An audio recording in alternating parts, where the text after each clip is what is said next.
Israel havia se esquecido do Deus que o tirou do Egito. Sacrifícios eram oferecidos nos altares de Baal. Jezabel, a rainha estrangeira, infestava a nação com idolatria e feitiçaria. E Acabe, o rei mais perverso que já reinara em Israel, cedeu completamente ao mal. O povo andava em trevas, a terra estava espiritualmente seca, mas Deus não estava em silêncio. No meio do caos, um homem simples de Tisbe ouviu a voz do Altíssimo. Seu nome era Elias, filho da montanha, servo do Deus vivo, sem exércitos, sem coroa, sem riqueza, apenas a palavra de Deus em sua boca. Ele se ergueu diante do trono de Acabe, com olhos firmes e alma inflamada, e declarou, sem tremor na voz: tão certo como vive o Senhor, Deus de Israel, não cairá orvalho nem chuva nestes anos, a não ser pela minha palavra. Silêncio, choque, fúria. Elias desapareceu nas sombras, enquanto o céu se fechava. A seca veio, a terra rachou. O povo gemeu, mas o profeta estava escondido. Deus o guiou ao ribeiro de Querite, águas limpas, solidão profunda. E todas as manhãs, os corvos traziam pão e carne, e à noite também. O profeta era sustentado por milagres, enquanto a nação secava sob juízo. Ali, no vale escondido, Elias aprendeu a depender só de Deus. Nenhum homem sabia onde ele estava, mas o céu sabia, pois Deus sempre sabe onde estão os que lhe pertencem. O ribeiro secou. A água que sustentava Elias se foi, mas não o cuidado de Deus. A voz do Senhor voltou a soar. Levanta-te, vai a Sarepta. Lá preparei uma viúva para te sustentar. Sarepta, terra estrangeira, lugar de viúvas esquecidas fora das promessas de Israel. Mas Deus havia escolhido justamente ali, o palco do próximo milagre. Elias chegou à cidade. Encontrou uma mulher colhendo gravetos, pobre, cansada, com um filho magro ao lado. Ele a chamou. Mulher, traze-me um pouco de água e um bocado de pão. Ela olhou para ele e respondeu com tristeza: não tenho pão, só um punhado de farinha e um pouco de azeite. Íamos comer e morrer. O profeta não hesitou. Disse com voz firme: não temas, faze primeiro para mim e depois para ti e teu filho. Pois assim diz o Senhor: a farinha da panela não se acabará e o azeite da botija não faltará. A mulher obedeceu e o milagre começou. Dia após dia, a panela nunca esvaziava, a botija nunca secava. A vida venceu a fome, a fé venceu o medo, mas então, o inesperado. O filho da viúva caiu doente e morreu. Ela chorou, gritou, acusou o profeta: vieste para lembrar-me dos meus pecados e matar meu filho? Elias tomou o menino em seus braços, subiu ao quarto, deitou-o sobre a cama e clamou com dor: ó Senhor, meu Deus, também afligiste esta viúva, devolve a vida a este menino. 3 vezes se estendeu sobre ele, 3 vezes suplicou, e Deus ouviu. A alma do menino voltou. Ele respirou. Elias o entregou à mãe, dizendo: vê, teu filho vive. Ela chorou, mas agora de alegria, e declarou: agora sei que és homem de Deus, e que a palavra do Senhor em tua boca é verdade. 3 anos se passaram, 3 longos anos de seca.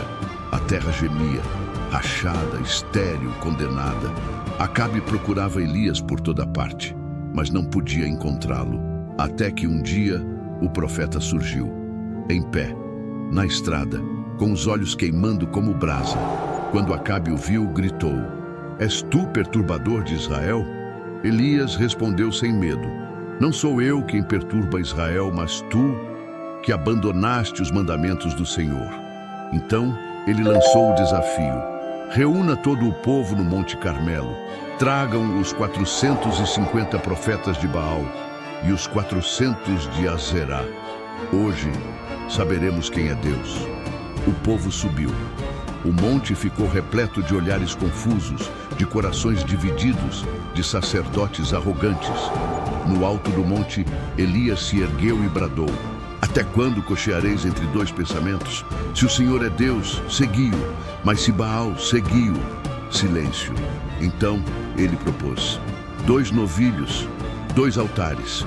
Vocês clamam a Baal, eu clamarei ao Senhor, e o Deus que responder com fogo.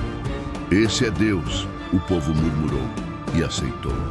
Os profetas de Baal prepararam o altar, sacrificaram o novilho e começaram a clamar: Ó Baal, responde-nos! Dançaram, gritaram, se retalharam com facas.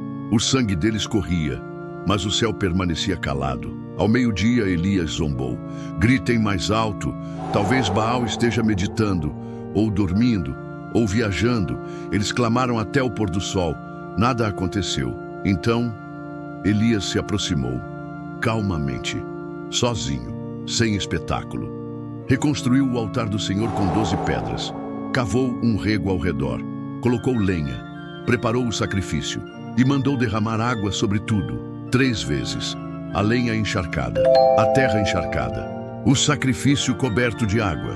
E então Elias orou: Ó Senhor, Deus de Abraão, Isaque e Israel, responde-me hoje para que este povo saiba que tu és Deus e que tu fizeste o coração deles voltar para ti. E o céu se abriu. Fogo desceu como relâmpago. Consumiu o sacrifício, a lenha, as pedras, o pó e até a água no rego. O povo caiu com o rosto em terra e gritou: O Senhor é Deus! O Senhor é Deus!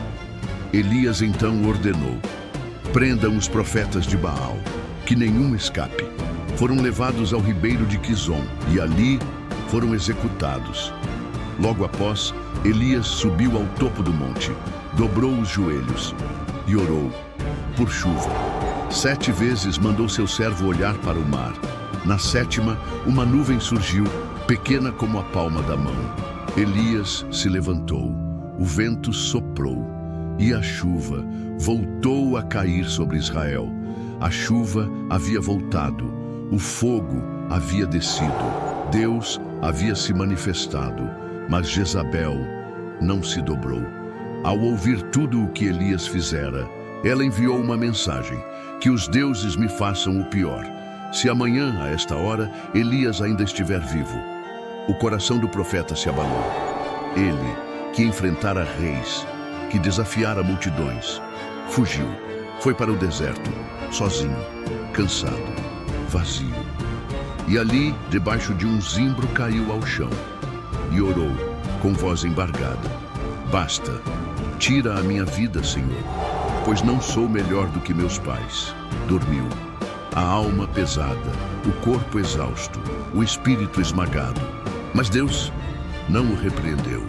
Um anjo o tocou suavemente e disse: Levanta-te e come. Ao seu lado, um pão assado sobre pedras e uma bilha de água. Elias comeu e deitou-se novamente. O anjo voltou, tocou-o outra vez. Levanta-te e come, porque o caminho será longo. E ele se levantou, comeu, bebeu, e com a força daquela comida, caminhou 40 dias e 40 noites até o monte de Deus, o Horebe. Ali, no meio da solidão, o profeta quebrado buscava respostas, e Deus o esperava. No topo do monte Horebe, Elias se abrigou em uma caverna escura. O vento forte soprou, despedaçando pedras e arrancando árvores. Mas Deus não estava no vento. Um terremoto sacudiu a montanha, abrindo fendas profundas. Mas Deus não estava no terremoto. Em seguida, um fogo consumiu o monte inteiro, mas Deus não estava no fogo. Então, um silêncio profundo, um sussurro suave, uma voz baixa, calma, cheia de poder e ternura. Ela chamou Elias pelo nome. Elias se cobriu o rosto com um manto, fechou os olhos e escutou. Era Deus, não no estrondo, mas na paz, na simplicidade, na esperança. Deus disse: Volte pelo deserto ao caminho de Damasco, ungirá reis, preparará profetas. Há ainda 7.000 em Israel que não se dobraram a Baal. Elias sentiu-se renovado. quebrantado, sim, mas chamado. O fogo do céu agora ardia em seu coração. Elias deixou a caverna. Sua missão continuava. Seguiu a ordem do Senhor. Ungiu o rei de Israel e o rei de Damasco. E escolheu Eliseu, o homem que carregaria seu manto. O profeta do fogo agora preparava o futuro. Antes de partir, lançou seu manto sobre Eliseu.